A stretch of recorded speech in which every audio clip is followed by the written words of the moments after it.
What's going on, everybody? Do come in, make yourself at home. We're gonna get this conversation popping like we always do at this time. Do me a huge favor, share this with somebody who needs to see this, hear this, be a part of this conversation. Again, this is going to be a conversation about millennials and millennials in ministry. My wife is hollering in the next room.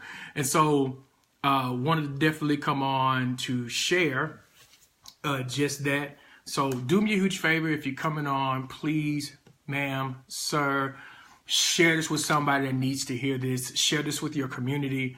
We have an awesome speaker that's coming in. She's going to be dope. She's one of the premier voices discussing this topic matter. So, we didn't bring you no junk. We brought you some good people who know about this topic matter. So you definitely don't want to miss that. So do me a huge favor. Again, introduce yourself. Tell me what city you're at, where you're from. It looks like I got a few people on. Brooklyn Nelson, what's good, fam? Hey, Rosa, Moody. Stuart Courtney, what's up, my man? Good to see you. Thank you so much, Pastor, for coming in. Pastors and leaders of churches definitely want to be in on this conversation. You don't want to miss this topic because it directly impacts your church. It directly impacts the next generation or the generation now. And so you don't want to miss that at all. You don't want to miss the speaker. You don't want to miss none of this. It's going to be dope. So yeah, do me a favor again. Share this with somebody who needs to see it, hear it, be a part of this conversation. Because I think God is gonna move tonight. It's a dope conversation. So our speaker will be on in just a moment. And when she comes on, we're gonna bring her on and get right to it. Pastor Brianna Parker, she is one of the assimilation pastors at Friendship West Baptist Church, but she's definitely a staff pastor there. Degreed, educated, phenomenal woman of God. And we need to hear more female voices in these spaces. And so I wanted to definitely bring that to the forefront. More female voices, strong female voices that's out here. We need to hear them. It's a lot of them y'all missing on. Y'all ain't never heard of. It's some dope one. Thank you so much, sis. I was doing bad last week. And I think Brianna, she was doing bad too. We always just, toe up. we all would toe up last week. But glory be to God, we're here. So let's open this discussion up tonight. There is a wave, especially in the African American church, and I believe in other churches as well. Hey man, what's up, cuz? There is a conversation that needs to be had. What's up, Ken? And that conversation is, what is the church doing with the millennials? And millennials, we're talking about the 24, 35. And sometimes we add the college folks in there that's 18 to about 23. What is the church doing with them? Some of the folks are not coming to church. They're tired of church. They're de-churched. They like, hey, I don't want to be a part of all these theatrics of church. And so they're disenchanted with how church works, looks, feels. And so this gives us an opportunity to have a discussion, particularly with those who are in churches that have a lot of these types of people, and they're trying to do more to engage them and be a part of their community and culture. And so, listen, it is important that we don't forget this generation. This generation is about to take over. This generation is about to be a part of something great. This generation will take over where you left off. And can we honestly say as the church that we've done everything feasibly possible for this generation to take over, to be successful at everything that they're doing? Can we do that? And if we can, cool. And if we can't, then we need to reevaluate. So our speaker is ready. We're going to add her to the conversation. I'm excited. I'm super excited. I'm pumped. I'm pumped. Let's see if I can find her some theme music. I'm adding you, good Reverend. Let's see. We're waiting on our speaker. She's already added. There she is. Good Reverend. Let's see if I can get this together. Take your time. Now, everybody that comes into my podcast, Good Reverend, they have theme music. Now, I watched your page for some time, so I'm going to play your theme music. Okay, let's go. All right, bet. We're ready. Okay, hold on. I hate YouTube for this reason, for all the commercials that they give you. I really could deal without those. Yeah, but I found a song. I think the song is dope. Again, the last person, he had Atomic Dog because he's an Omega. But I think this song is... Hold on, let me... That's right. Give me some Cardi B. That's my girl. She's my best friend in my head. Huh? She's my best friend in my head. Yeah.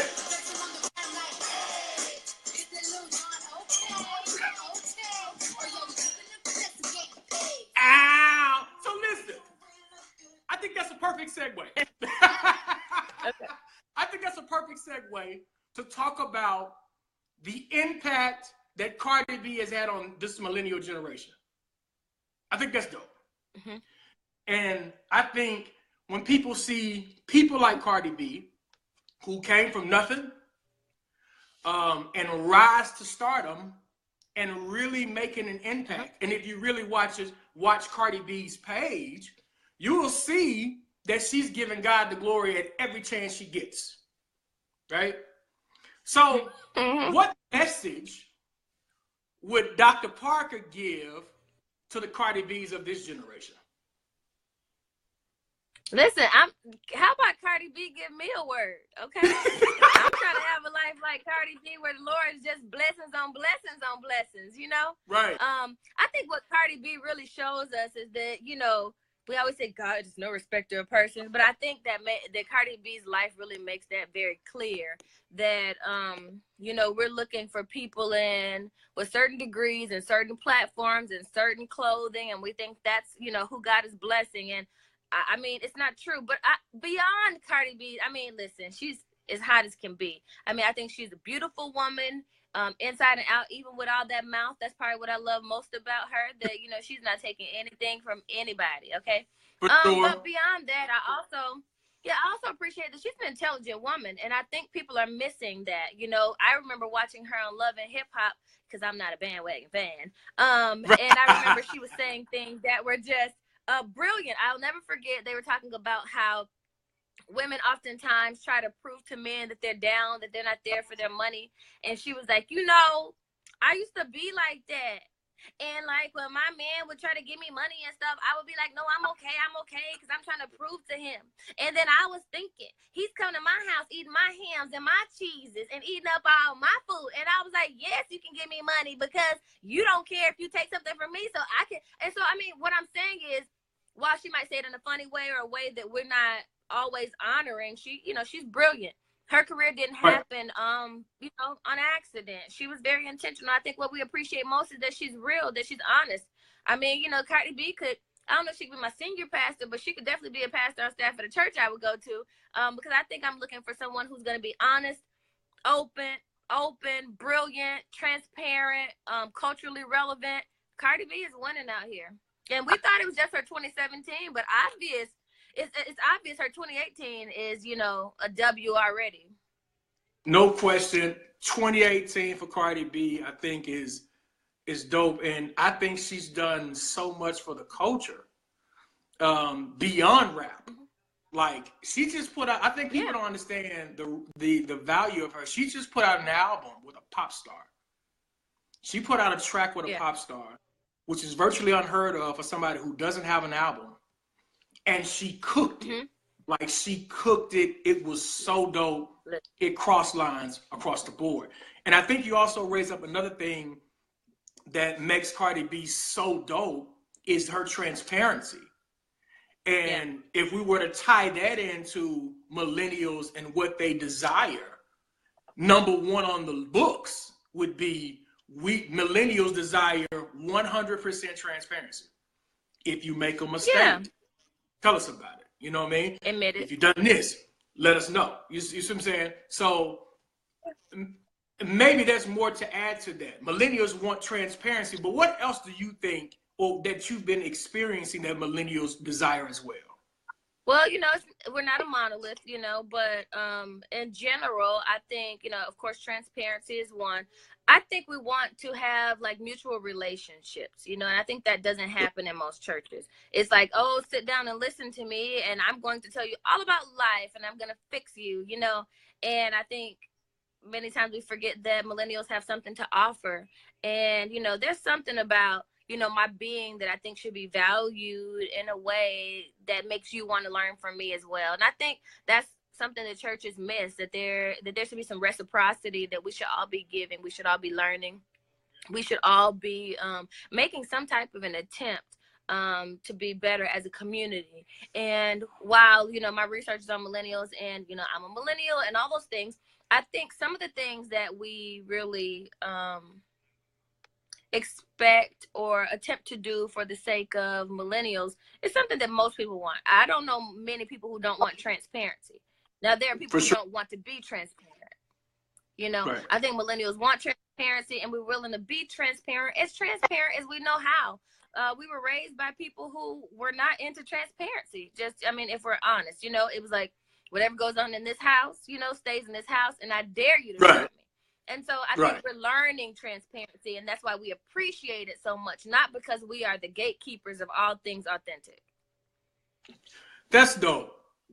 Whatever goes on in the house stays in the house. I can't imagine. I don't have a journal to this day because my mother says if you don't want anybody to know it, don't write it down. And I am still like tripping over that, and I don't have a journal to this day. I will not do it. It's real. Listen, when my mother in Mississippi told me don't do it, I said, okay, well, we don't write stuff down. I never wrote notes to my friends, love notes, anything, because my mother said, you know, people can find them, and I don't want people to know my business. So that's dope, because there's so many things happening within the church that's happened as a result. It was happening directly to millennials. And partly because people aren't talking about it, right? Or not respecting the bodies thereof, of this generation that is to come. What more can senior leaders do to inspire this conversation that, yes, we respect you, yes, we need you, we love you, and yes, we want you to be a part of this thing that we're doing? So let me say this. I mean, this is my business. This is how I eat. So yes, I want you to come to me and ask me those questions. But at the same time, I think we really miss that young adults are adults. You know, it's like, well, it's almost like they have a magnifying glass on us, like, tell me, what is this specimen that they call a millennial? And it's like, have a regular conversation with me. You know, like, how do we get, you know, millennials in leadership? The same way you chose, you know, older adults, you can choose us too. The same way you sit down and have a conversation and you invite everyone to the table, you know, it's almost like we've become the black friend. Like, oh, I got black friends too. You know, it's like, oh, I got a millennial too, you know, or let's pretend to be diverse and invite the one black person, you know, in the office and hope they shut up and don't say anything. That's really how they're treating millennials these days, you know. I think just be open to listening and without an agenda, and really want to hear what we have to say, and really value us when we sit at the table and value our attempts to sit at the table. My curriculum, and this is not a plug, but I named it Plug It, do it, because I want everyone to feel like they have a place, you know. And I think that's what's, you know, missing when it comes to church. Oftentimes senior leaders are like sending someone else to go get the millennials, and they don't really want a relationship. They just want to use us like another notch on their belt. And my thing is, just as much as I don't want to be treated like that with the partner, I don't want to be treated like that at church. Just as much as I don't want to be treated like that, you know, sometimes it's like being a part of the Republican Party, you know. It's like, okay, you have me here, but it's just so that you can, you know, say you had enough of us here to make you relevant. And Right. before some pastors begin to brag about how they have millennials, if millennials are not actually active participants, you don't have them. That's right. That's right. That's right. So while we're at it, please plug your website and the business that you Well, now have. listen, I can do that. My website is www.blackmillennialcafe.com. So we have products now. We have a young adult curriculum that is released quarterly, so it can be relevant. It's all digital. You don't have to buy any, you know, paper book. There are videos that go along with each lesson that we have. Trying to iron out some copyright issues, but yeah, so that's on sale right now. You can buy it quarterly or you can buy it for the year a little cheaper. I have a webinar coming up about millennials and worship. And it's really not teaching you how to preach. I do talk about preaching to millennials, but beyond that, it talks about what worship looks like so that millennials feel included. But if I'm honest, it's so that all people feel included. You know, it's not just about millennials, but things about inclusion. But I mean, I do use my research to back the webinar. So the webinar is $75 each, or $200 for all 3 parts of it, and that begins in February. And I have an online Bible study coming up, and I'm so uber excited about it because you can join Bible study from your couch, from your bed, in the car, you know, through your Bluetooth, at work if you're working late. And then lastly, I have a worship over brunch coming up called Worship Culture, and we're going to worship God in spirit and in truth and over brunch. And I'm really excited about the things I have coming up. Oh, and don't you forget, there's a donate button on my website. If you just go to the home page at the top in the right corner, always feel free to donate. You better give it all to us. Listen, it's one thing.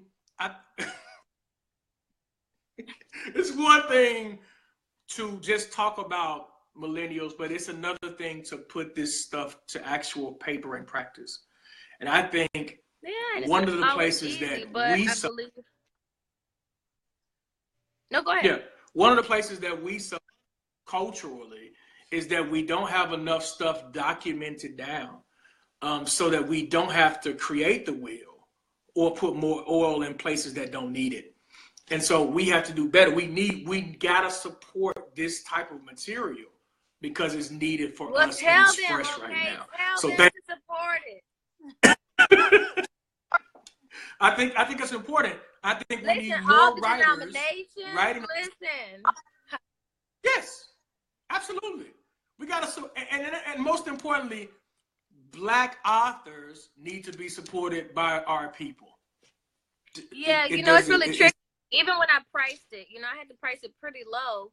And I know other, white evangelicals are pricing this stuff out the water, and it's garbage, and we have to put so much work into it to make it work for us. And, I feel like I told somebody, I'm the football of the gospel, for us, by us, my goal was to make sure we didn't have to keep doing that work. It's like when you go to eat at a restaurant, you got to bring out the hot sauce, add your seasoning, no, it comes ready made, baby, straight out your mama's kitchen. Right. And so that was really my goal, to be a resource, and I'll continue to create resources. No doubt. I think another part of the struggle, especially in the Black church, is most of the stuff that we get is not chocolate enough. And so that does raise up a different point that we also need to be a part of, and to be buying this and to be supporting this, because we know that the hands that prepared it had our mindsets at hand. Yeah.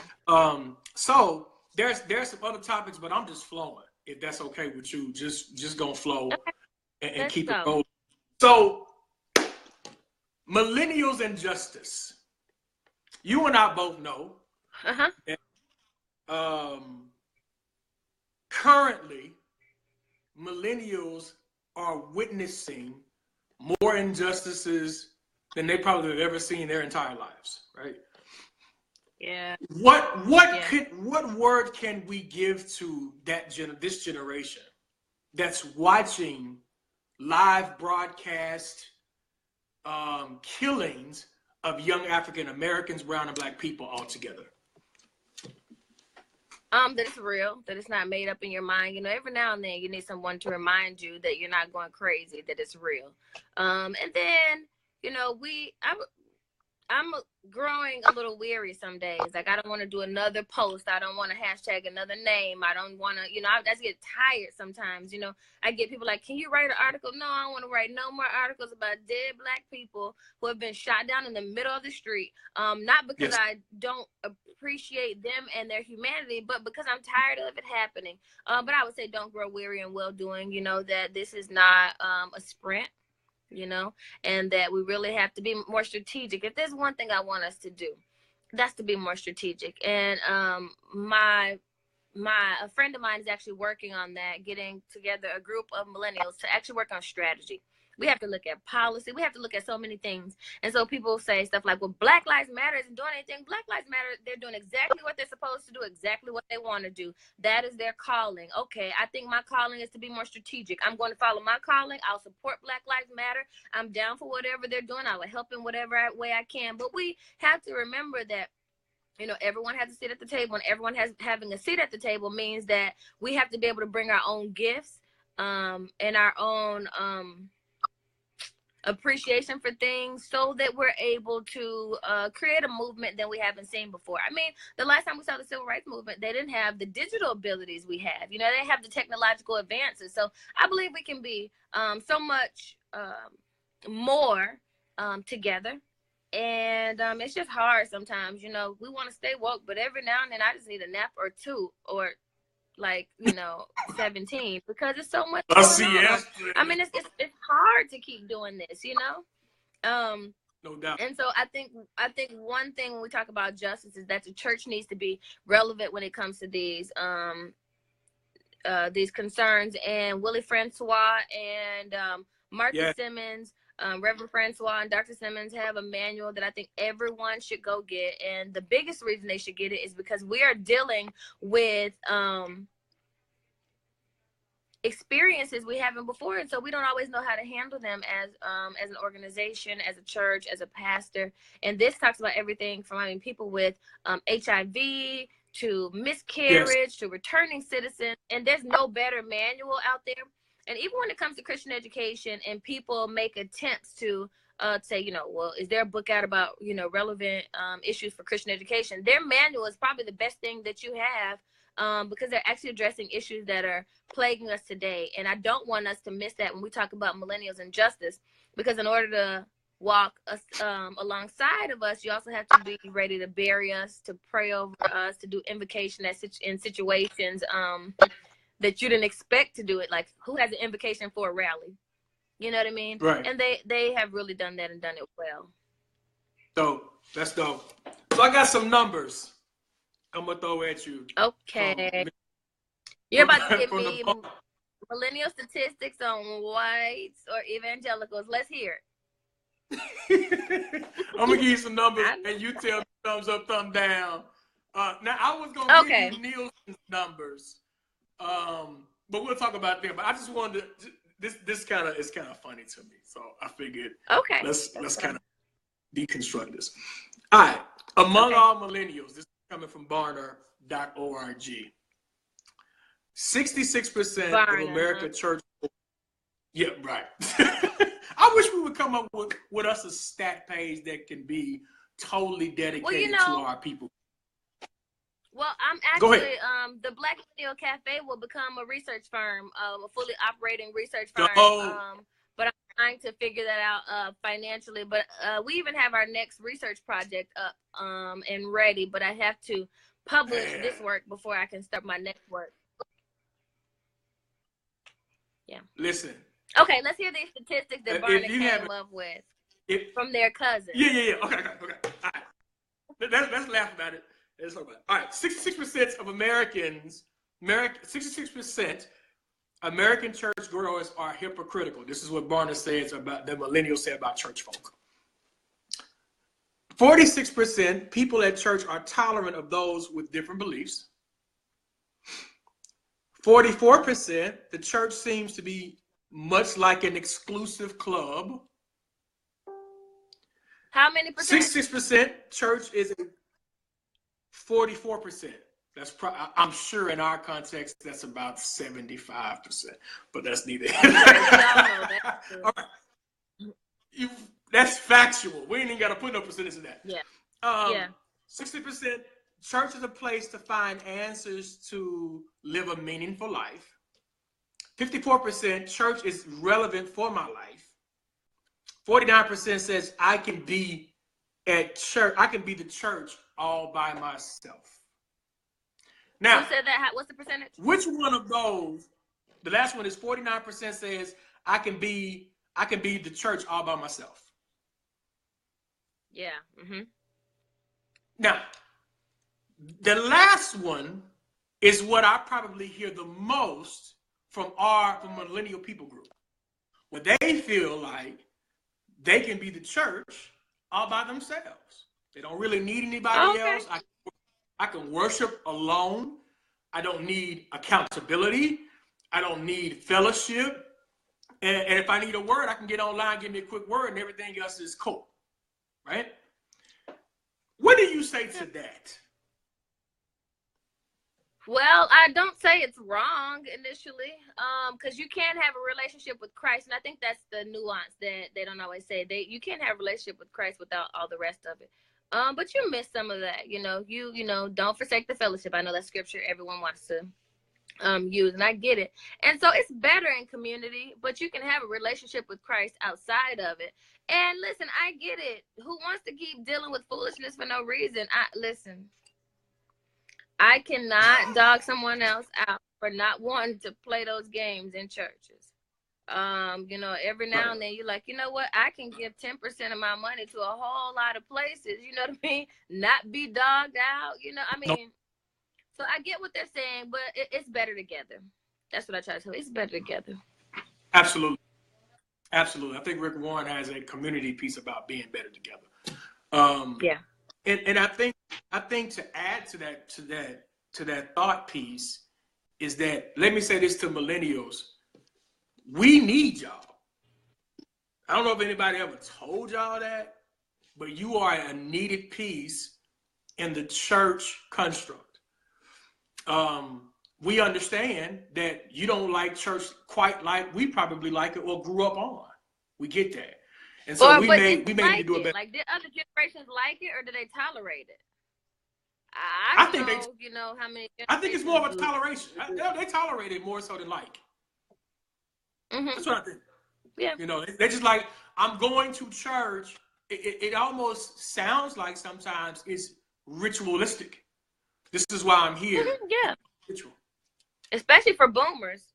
You know what I mean? Sure. Like, part of success was getting married, having kids, and, you know, dress them up pretty and going to church and sitting, you know, have your pew, and, you know, they say, oh, sister, you know, they have a beautiful family. They just have a beautiful. Now, you bring up something interesting, because I'm seeing this wave again that I always see right before Valentine's Day. This is kind of off the topic, but it fits okay. Right. All right. So what's going around now is there's this.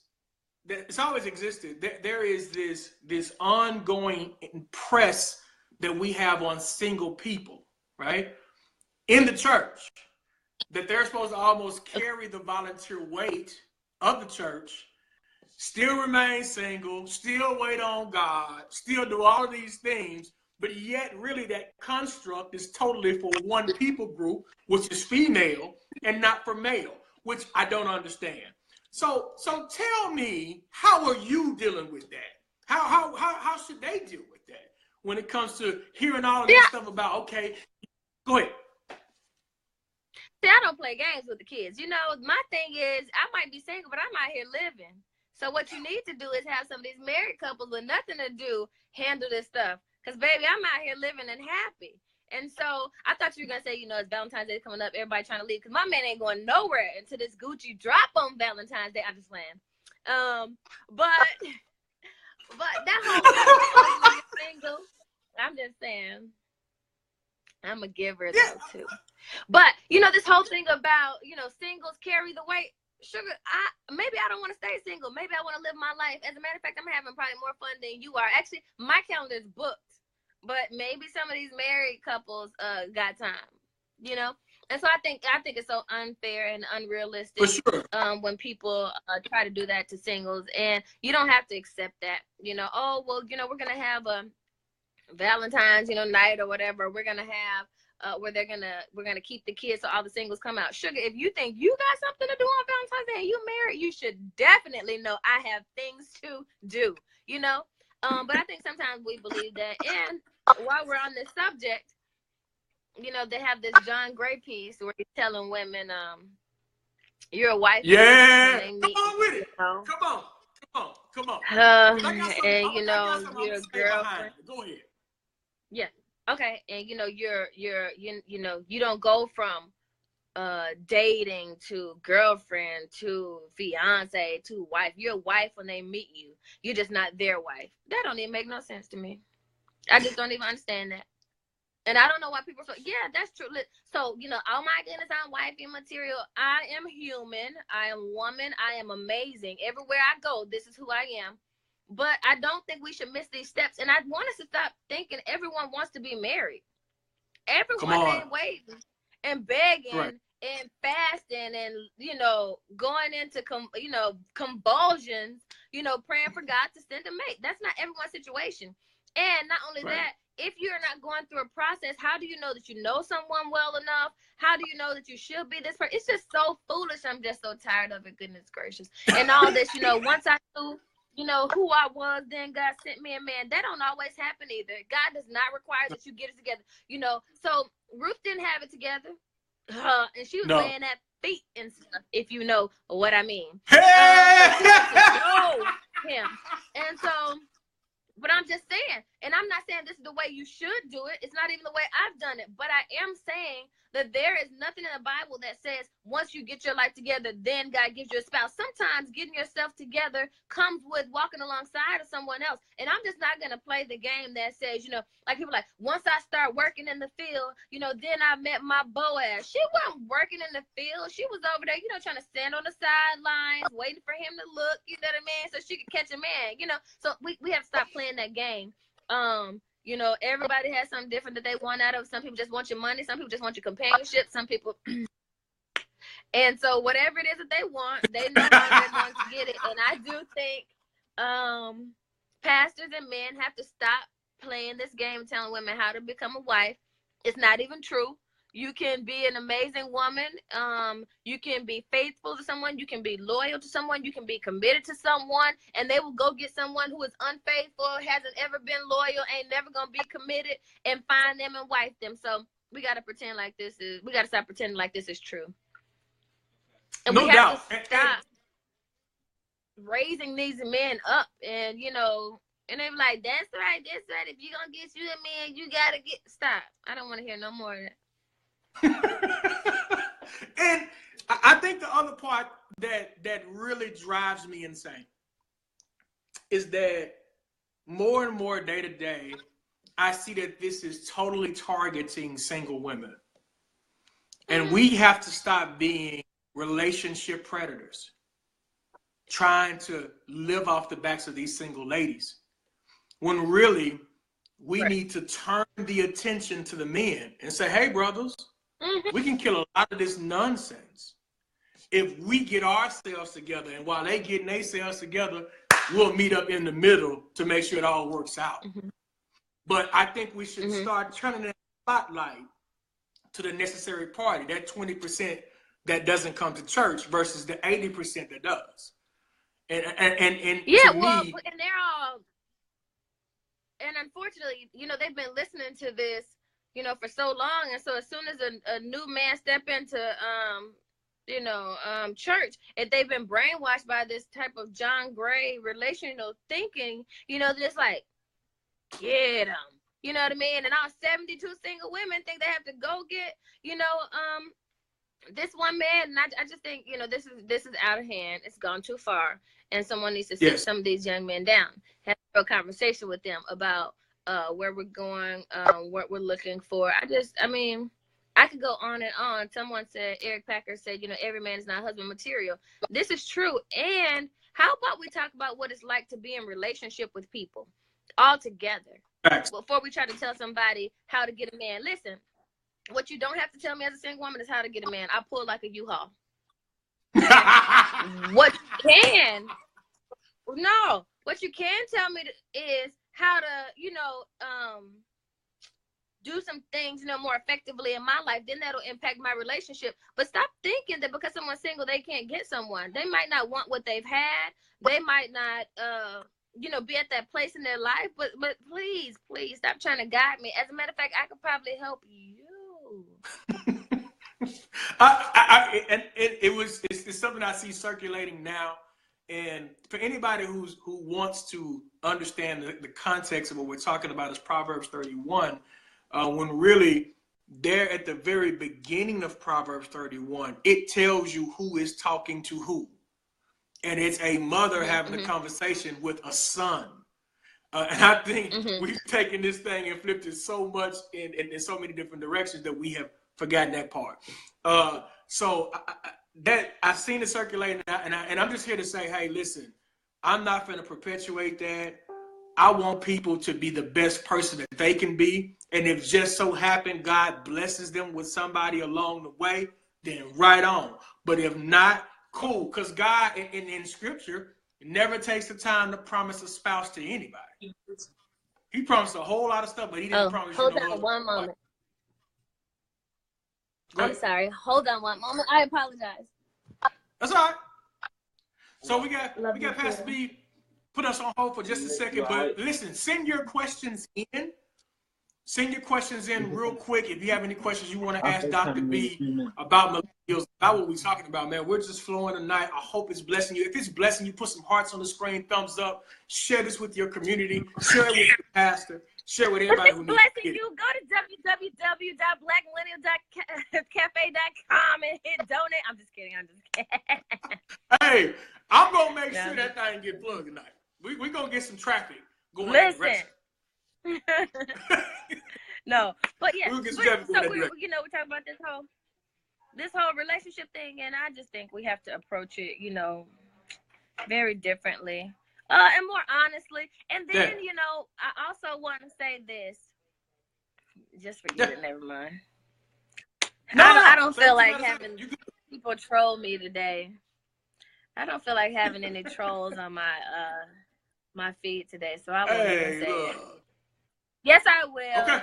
So for people who try to straddle the fence, or people who say they are LGBTQ affirming, but always talk about relationships, you know, in a heterosexual way, I also think that's not fair. Now, what I'm not telling you to do is think one way or believe one way. But what I am saying is sometimes we have people who are falsely proclaiming one thing, or who are pretending to be allies to a group so that they can get them in the church and get their money. Yep. But you can tell by their actions that it's not real. Correct. You understand what I'm saying? And so I'm not telling you how to feel, but I am saying if you believe in families, then that means you are going to believe in me as an individual. You believe in me as a girlfriend, as a wife, whatever, you know, fiance, all those stages. And just like we ignore certain stages and we pretend like we're, you know, completely believing in family, we're also not being honest about how supportive we are to different communities. And I'm tired of that too, you know. Or like, what about when we have, like, let's say we want to feed the homeless and we believe in helping the underprivileged, the disadvantaged, right? But at the same time, when you have things like singles ministries, you don't invite them. Why? Because they are homeless, you know what I mean? Like, because, or home insecure, you know. So I just think that whatever we say, we're gonna have to take it all the way and really believe in it. And let me say this, because I'm sure some people are upset that I even mentioned LGBTQ. Let me say this. People always ask me, what did millennials say about homosexuality? They didn't say anything. It's you. Zero. We're not sitting around trying to troll you and make you do anything. You know, that's not what's happening. It's always like they feel like, you know, you're going to try to come in, you know, with a whole LGBTQ A++ gang and like take over your church. We don't want your church. You know what I mean? Right. Like, that's not what millennials are trying to do. But don't pretend you are for a community just for social media support or financial support when you're really not there for that community. And no matter what you believe, you should be having open and honest dialogue about sexuality altogether. Yes, homosexuality, but sexuality all together. And one thing I know, love you. One thing I know is you cannot say, okay, so many churches have this thing about right, not having sex before marriage, was the purity stuff, right? Come on. But whenever they have a conversation about premarital counseling, they're not telling you the birds and the bees. They're not telling you anything about sex. They're not talking about sexuality. If you really believe that people should not have sex before they are married, and if you really believe that people are following what you say, that's important to add to premarital counseling. But it's not there Absolutely. because we don't even believe that. You know, so I kind of got off the tangent. You brought up a couple of things that I think the church needs to talk about, especially millennials. Number one, yes, they're not having a whole lot of dialogue about who's gay, who's homosexual, and who's not. They really are not interested in that. No, I'm here to tell you, if you're a pastor, hear me now. Hear the word of the Lord. Here's what the prophet is saying to you. That people group, they're not interested in somebody else's sexual orientation. No. You are. That's your interest. Yeah. You know what I'm saying? You're fixated, fascinated, you know? Yeah. And I'm going to be clear. Some of the people that's overly fascinated with the LGBTQ community, I side-eye them real hard. Because, okay, I just side-eye them real hard because I already got a feeling that while you're bashing them, you may be struggling yourself. Yeah. And be honest. Actually go have a conversation with somebody about how you really feel. Stop, feeling like you have to, the way you're going to figure this out is by dogging out other people. That's not even how we should even be living lives, but I already know now I'm going to have people trolling me. I'm going to get all these direct messages. Look here. I got your back 100%. And if they have any questions, please buy her curriculum. The link is below pinned. Click there. You can ask all the questions. You want to talk to me? I'm paying a small fee. Right. Let's just keep it on it. You want to talk to me? So the next question, my e-store. That's right. The next question is this. Because sex and millennials seem to go together. Now, they may not be asking about orientation, but they definitely getting it in. Okay? And so I feel like... I don't know. Nah, we ain't got to... We can go down and look at... This people group, they're open in that area. Whereas my generation that grew us up, you need to wait, you need to do this. They like, nah, I'm not waiting. I'm going to experience the fullness thereof. And they that dwell therein. That's how they feel. But I don't think that's new to this generation. I think this generation is being honest about it. Yes. Look at all those teenage pregnancy, schools and stuff like that. So it ain't new. It's just new that they're willing to be open about it. Extremely open. And so what can the church do about this conversation? Because we know that they're open about it. Most of the time, the church is not really engaging it. So what more can be done from that side to help them out? Have real conversations and stop pretending. It does not help to, operate in silence. No one is being helped. And there are some real questions. You have to remember, many people who are millennials had incarcerated parents, There were some questions we didn't really get to ask, and we have to ask our friends, and they don't know. I mean, they know now, but they didn't know back in the day. And so I think you start with having real conversations, and I think if we have real conversations, a lot of people can be liberated. When I say liberated, what I'm not telling people to do is have sex before marriage if that's not what they want to do. I'm not encouraging that. That's not even the life I decided to live for myself. But Sure, I do believe we should have open, honest conversations. You know, they say stuff like, you know, she out there, you know, she had a baby before she was married, but you had abortions before you were. mm. You know, But like you we don't want gotta to talk stop. about that. We gotta stop. Yeah, Right. You know, and it's this about is transparency. If we were honest with people, we could save them from so much. entirely. I think that's been the number one thing, especially to the groups that I'm called to, is that they know that I operate out of transparency and truth. They don't ever Mm-hmm. have to question that. And I over communicate because I want them to always feel that I'm safe and you don't have to worry about lies coming from me. You can worry about lies coming from a lot of people, but not from me. Mm-hmm. And if it's something like, it was a funny story. A millennial that's in my core group came to me and was like, Reverend Hammonds, you seem a little off. Like your energy is off. What's going on? And it shocked me because none of the people that I've ever served with really came alongside of me and asked me how I was doing. This was like one of the first Yeah. people in ministry honestly asked me how I was doing. And I had to back up and say, you know what? You're right. I need to do better in this area. And so now Mm-hmm. we have a genuine bond because that person has my best interest and I have theirs. And we do need to have a little And think bit about more. what that means to people. That's a lot. That's a lot. Yeah. You know, I Yeah. don't have to preach. And for me, I haven't preached a millennial service, but I have walked out a modeled life in front of them. And that's been the main thing for me, Mm-hmm. is that I've walked out this Yeah. thing in front of y'all that it's not hard, it's not easy being a Christian, but you can definitely enjoy it, have fun, kick it, and do all the things that you want to do without, you know, all this other stuff. So Yeah. that's just what I wanted to share. Now, another thing is I've watched some of the older leaders Mm-hmm. really go at some of the younger leaders for what they don't know. I've watched this. And personally, I think it's as a result of a lack of maturity on the other Mm-hmm. person's side.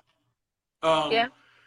and I know this is another area that millennials struggle with, that hey, if I'm at a fault in an area, please tell me so I can correct the Yeah.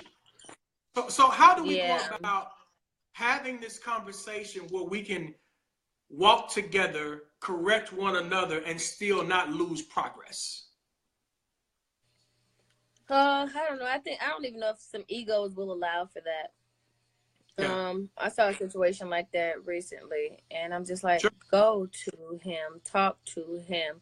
If you think somebody's misguided, have a conversation with him. And I think, you know, in this part of social media, you just go in on the person. Whatever you see you don't like it, just go in. You don't actually think about this being a real person, you know, who you can really talk to. But when you have that opportunity, do that. I remember seeing this girl on TV on a reality show, and she was such a hot mess. And she was a train wreck. I couldn't stop watching her. And so I found out she was from Dallas, so I added her. Right. After adding her, I thought I want to have a conversation with her, because after it was no longer funny, it was really sad, you know, and it was my responsibility to have a deeper conversation with her. And she was open to it. Right. I mean, I think we have to remember that these are still people, you know. If you see a preacher, and sometimes it's just being a hater, you know. Sometimes, you know, I talk to my little cousins, and it's like, what are you going to be when you grow up? They said, oh, they haven't invented my job yet. I'm going to make up my own job. And I'm like, dang it, why wasn't I that brilliant when I was young, you know? Why did I know no one could box me in, and there was no written position for who I would be in life, you know? And I think if we're honest, that's what's happening. Sometimes we're just like, dang it, they got it so early. Dang it, you know what I mean? They're doing so much more than I was doing. But instead, you know, give a go ahead, girl, you know, or put some money in their pocket to help them keep going, instead of saying, you know what, it's a process to this. You know, I've been that person. They don't operate in the process. You know, they still have a process and everything that should be. But at the same time, don't hate people because they've been able to skip a couple steps, you know, on the ladder. And, you know, it's hard to see it when you took the traditional route and somebody else, you know, sprints to get where you are or to gain on you. Sometimes it doesn't feel fair, but you never know. That person's life might be cut short. They might have less time to do whatever it is that they've been called to do. So yeah. That's dope. So listen, we've talked about so much. You got to come back another time. Look, you need to delete this so they won't troll me. Now, here's what I'm going to do. I'm going to leave it up for 24 hours. I will send a copy to Pastor B, and y'all would have to get it in another time in another area. Because this conversation, really, most people charge you about $200 to have this conversation. Just this one, just this combo. And so many of us don't understand how important that is, that you're getting these services and these things for, little to nothing. So take advantage of them. So we've talked about all these different topics, and you definitely got to go check out the podcast. It'll be up later. I'll send that to you as well. But what hope and message can we give to millennials now? What hope could we give to them? And we're gonna be out. Yeah, keep going. Pave your own way. Make your own life. Find mentors. Find people who are willing to walk alongside of you. And if you don't get those, keep going. God will always send someone when you need someone. I don't know that I have steady mentors in my life, if I'm honest, but there's always somebody to walk alongside me when I need it most. Don't take the beaten path. Don't always look for somebody else to blaze your own trail. To blaze the trail for you. Blaze your own trail. Create something new. Trust what you're hearing God say. You are not crazy. Yes, this is what God is saying. Walk in obedience and watch God move. I think many of us are sitting on some amazing gifts because we haven't seen it before, or we're not really sure we heard God. And I believe you just have to trust that the same God who would tell you to do something you don't understand was the same God who picked you up, dusted you off, comforted you when you were sad and had heartbreak. The same God who healed Big Mama, possibly you. This is the same God who will do those traditional things, will also call you into some new experiences that you've never imagined. And so just trust God enough to walk in obedience and see what the end might be. Dr. Parker, thank you so much for coming on. I appreciate you. I hope you're well. I know you were sick like me last week. Yes. So I've taken the time to pin the actual link of the website to get the material to learn more of what Dr. B is doing in this next season. She has a Bible study coming up you want to be a part of. She has curriculum that you want to have. She has a plethora of things. Here's what I want us to do, and let's not be ashamed. If you believe in this type of work, go to her donate button tonight and just sow a seed. You don't know how far that's going to go. Sow a seed so that we can have more of this information poured into us, that we can make better decisions for this generation to come. So Dr. B, plug your stuff and let the people know where else can they come get your information from.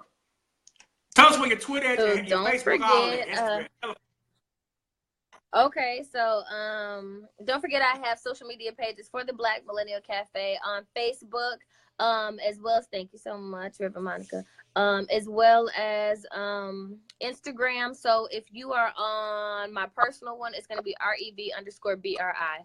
If you are on Black Millennial Cafe, on Facebook it's Black Millennial Cafe, on Instagram it's Black Millennial Cafe, and on Twitter it's Black Mill Cafe.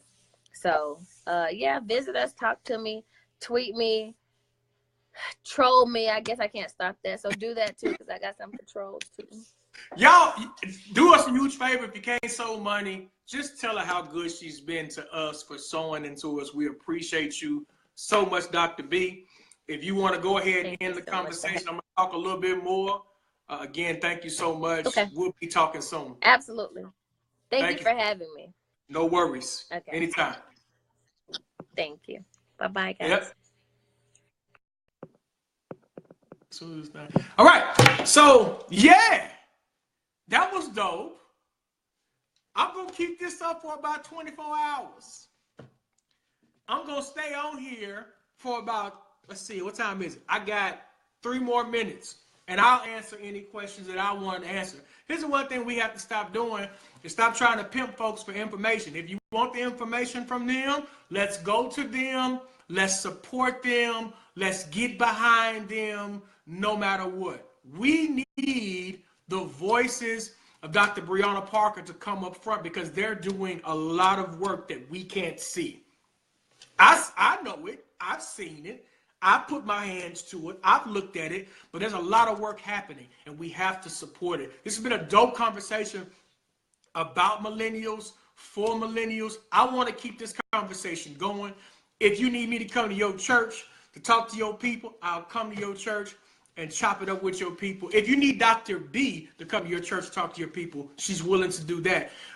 Whatever we can do to change, to make better, to be bridge builders instead of gap builders. We want to bridge the gap so that these people of God can come experience God in our places or whatever place they may go into.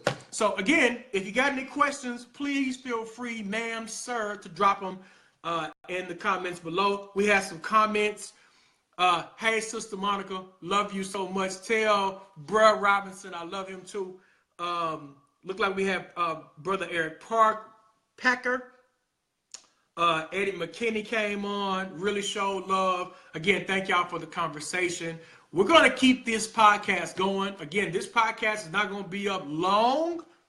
You're going to have to catch some segments of it later. It was so much good information. We talked about sexuality. We talked about singleness. We talked about millennials in the black church.